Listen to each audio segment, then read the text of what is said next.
Eric Clapton was performing Tears in Heaven when a child's voice rose above 15,000 people. Pure, perfect, impossible to ignore. Clapton stopped playing to listen.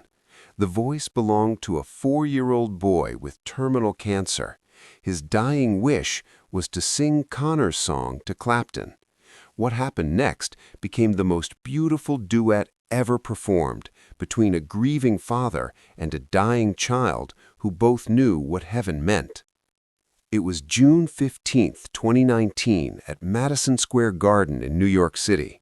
Eric Clapton was performing to a sold-out crowd of 18,200 fans. He was 74 years old, still touring, still playing the songs that had defined his legendary career. The set list that night included all the classics, but everyone knew what they were really waiting for. The song Clapton had written 27 years earlier about his son, Conor, who had fallen to his death at age 4. Tears in Heaven had become more than just a song. It was a universal language for grief, loss, and the hope of reunion beyond death. In section 117, row 8, seats 3 and 4, sat David Chen and his 4-year-old son, Lucas. David had spent $3,000 he couldn't afford on those tickets, money from a GoFundMe campaign, money donated by strangers who wanted to help a dying boy meet his hero. Lucas Chen had stage 4 neuroblastoma, a cancer that typically strikes children under 5. He'd been diagnosed at age 3. The doctors had tried everything: chemotherapy, radiation, surgery, experimental treatments. Nothing worked. The cancer was everywhere, in his bones, his liver, his lymph nodes. In May 2019, the doctors told David and his wife Michelle that Lucas had 2 months left, maybe 3 if they were lucky. There was nothing more medical science could do. It was time to make memories, time for final wishes. Lucas had one wish, only one. He wanted to sing to Eric Clapton, not for him, to him. He wanted to sing Tears in Heaven so Clapton would know that Conor's song was helping another little boy who would soon know heaven too. David didn't understand at first. Lucas barely spoke. The cancer and treatments had taken so much from him. He was weak, in pain, losing weight every day. But he knew every word of Tears in Heaven. He sang it constantly in his small, fragile voice. "Why this song?" David had asked his son. "Because Conor is waiting for me," Lucas said simply. "And I want to tell his daddy that Conor is okay, that I'll find him when I get there, that he's not alone." David started crying when Lucas said this. His 4-year-old son, dying of cancer, wanted to comfort Eric Clapton about his son who died 27 years ago. So David created a GoFundMe. Lucas's final wish: sing to Eric Clapton. He explained about the cancer, about the timeline, about his son's inexplicable connection to this song. He needed $3,000 for good seats and travel to New York. The campaign went viral. Within 48 hours, they'd raised $12,000. Strangers from around the world donated. Many left messages. "My son died too. Lucas's wish honors all our children. Sing loud, Lucas. The angels are listening." On June 15, 2019, David and Lucas flew to New York. Lucas was so weak, David had to carry him. The boy weighed only 30 pounds, half what a healthy 4-year-old should weigh. But Lucas was determined. He was going to sing to Clapton. They reached their seats an hour before the show. Lucas sat in David's lap, too weak to sit alone. He wore his favorite shirt, a blue one, because David had told him Conor loved blue. Lucas wanted Conor's father to see that color. "Are you sure you can do this, buddy?" David asked gently. "You don't have to sing. We can just listen." "I have to," Lucas whispered. "I promised Conor. In my dreams, I promised I'd tell his daddy." David held his dying son and tried not to cry. Lucas had started talking about Conor as if they were friends, as if Lucas was already spending time with Conor in dreams, preparing for the day they'd meet in heaven. David didn't know if this was the cancer, the medication, or something else, but it brought Lucas peace, so David didn't question it.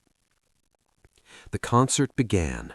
Clapton opened with upbeat songs. The crowd was electric. But David felt Lucas tense in his arms every time a song ended, waiting to hear if Tears in Heaven was next. 90 minutes into the show, Clapton sat down on a stool alone on stage. The lights dimmed. The crowd quieted. Everyone knew. "This song is very personal to me," Clapton said into the microphone, his voice soft. "I wrote it for my son, Conor, who I lost many years ago. Some of you know it. It's called Tears in Heaven." Lucas sat up in David's lap, suddenly alert despite his exhaustion. This was it, his moment. Clapton began playing the opening chords. His voice, aged but still beautiful, carried through the arena. The audience swayed, many crying already. This song always hit hard. Then something extraordinary happened. From section 117, a child's voice rose above the crowd, small but pure, perfect pitch, every word clear. Lucas was singing. David felt his son's small body vibrate with the effort. Lucas had barely spoken above a whisper for weeks, but now he was singing, his voice carrying impossibly far in the massive arena.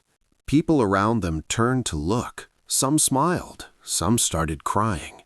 A 4-year-old singing this heartbreaking song about heaven was too much. But Lucas wasn't singing for them. He was singing to Clapton. His eyes were locked on the distant figure on stage. He was keeping his promise to Conor.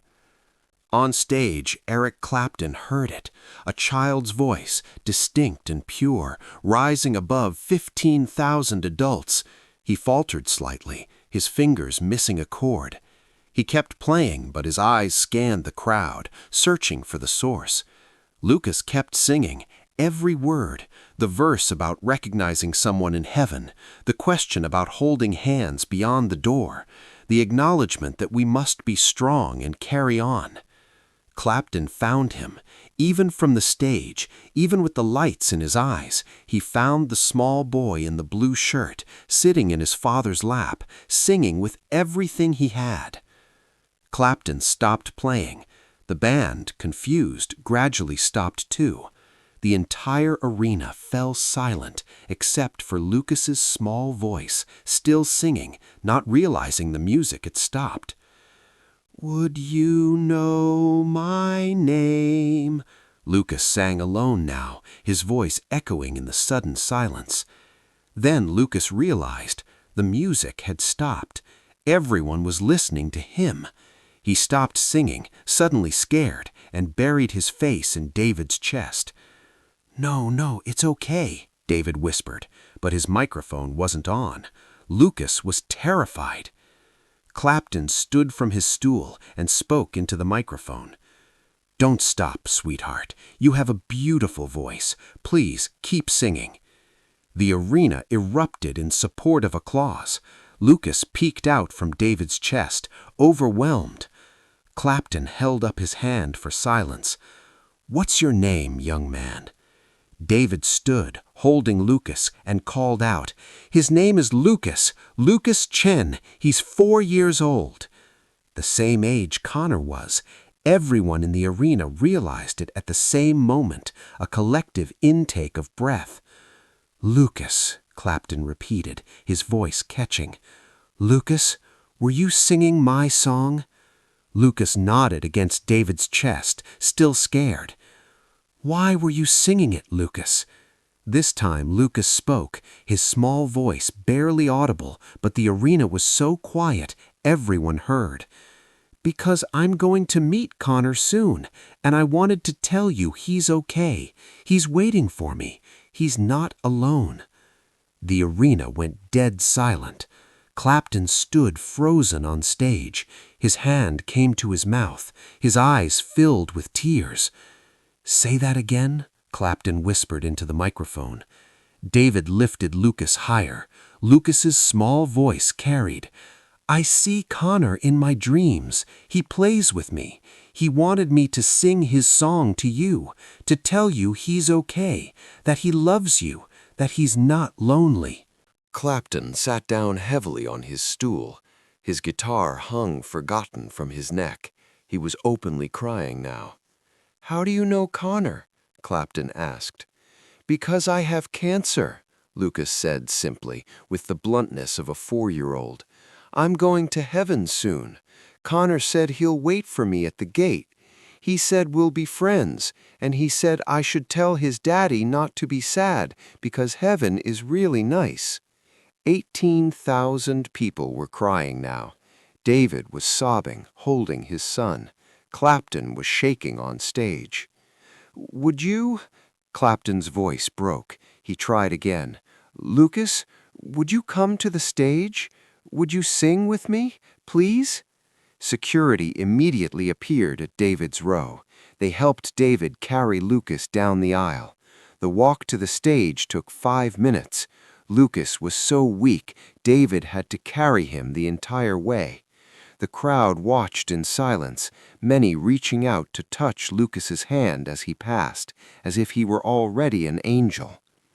When David reached the stage, Clapton came to the edge and knelt down. He looked at Lucas, thin, pale, obviously dying, wearing a blue shirt for Conor. "Hello, Lucas," Clapton said softly. "Hello, Mr. Clapton," Lucas whispered. "You're very brave." "Conor says you're brave too. He says you miss him, but you keep playing music. He's proud of you." Clapton broke down completely. He pulled Lucas and David both into an embrace.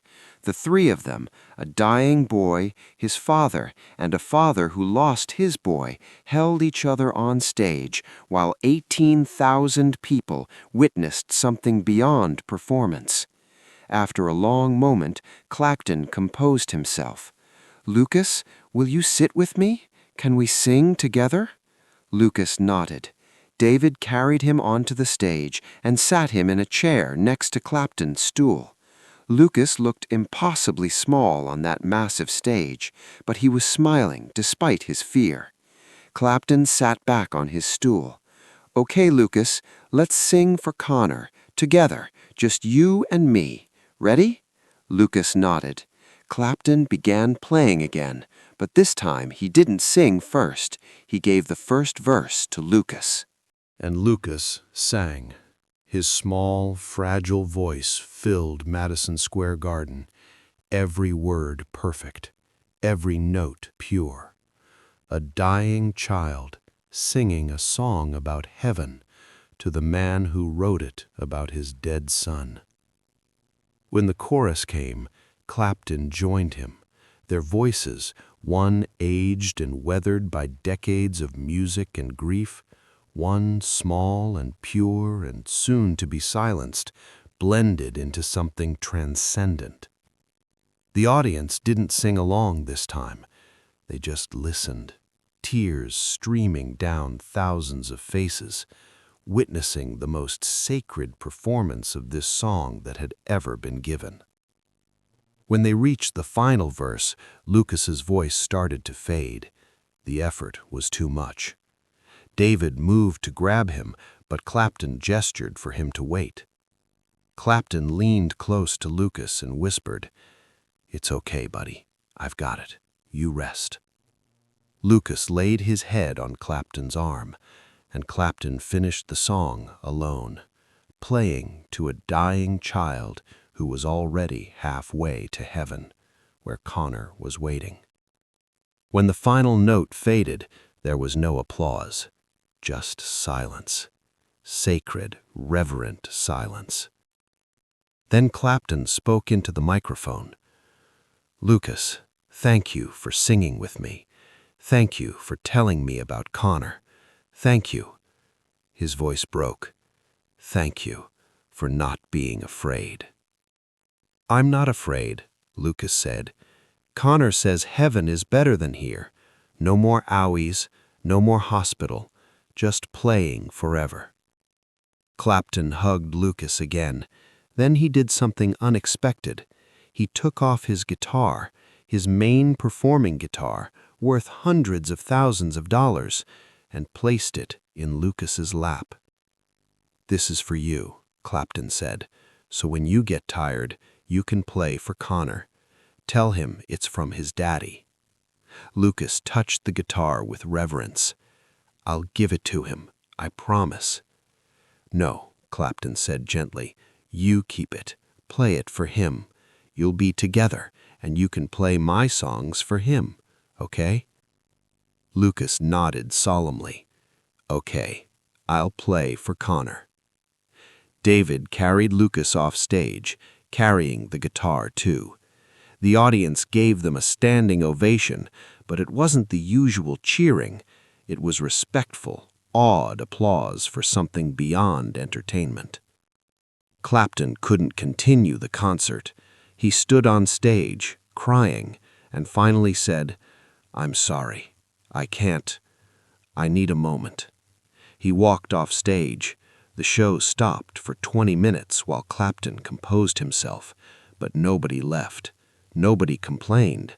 They all understood they'd witnessed something unrepeatable. When Clapton returned, he finished the concert, but dedicated every song to Lucas and Conor. "For two boys who taught me what heaven means," he said. After the show, Clapton spent 2 hours with Lucas and David backstage. He held Lucas, told him stories about Conor, thanked him again for the message from his son. "Do you really see him in dreams?" asked Clapton. "Every night," Lucas said. "He's nice. He says you're the best daddy. He says tell you he's not mad you weren't there when he fell. He knows you love him." Clapton sobbed. These were the exact words he'd needed to hear for 27 years. Lucas Chen died on August 3, 2019, 7 weeks after the concert. He died at home, holding Clapton's guitar with his parents beside him. David said Lucas's last words were, "I see Conor. He's waiting. Hi, Conor." At Lucas's funeral, Eric Clapton appeared unannounced. He played Tears in Heaven on a different guitar because Lucas was buried with the one Clapton had given him. Per Lucas's request, he wanted to take it to heaven to play for Conor.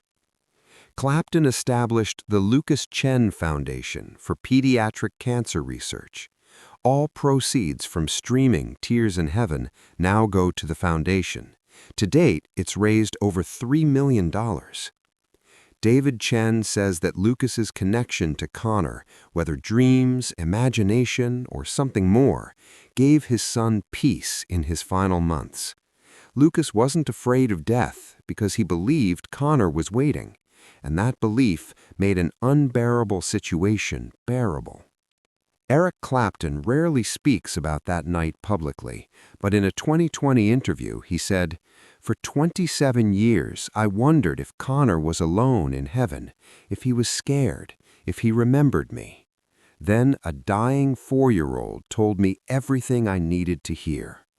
Lucas was an angel sent to deliver a message.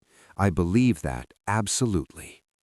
The footage of Lucas singing with Clapton became one of the most viewed concert videos in history, not because of the music, but because it captured something impossible to manufacture. Two souls, one leaving this world, one having lost someone to it, connecting through a song about heaven and meeting again. Today, there's a small memorial at Madison Square Garden in section 117, row 8, seats 3 and 4. It reads, "Here sat Lucas Chen, age 4, who sang with Eric Clapton and carried messages between fathers and sons across the divide. He feared no heaven, for Conor was waiting." The story of Lucas and Clapton reminds us that sometimes children understand death better than adults, that a 4-year-old with cancer could comfort a 74-year-old rock legend, that heaven, whether we believe in it or not, is made less frightening when we imagine those we love waiting for us there. Lucas promised to play Clapton's guitar for Conor in heaven. Somewhere, if there's any justice in the universe, 2 4-year-olds are playing together, and one of them is teaching the other every Eric Clapton song ever written. And their fathers, one still living, one long dead, can rest knowing their sons aren't alone.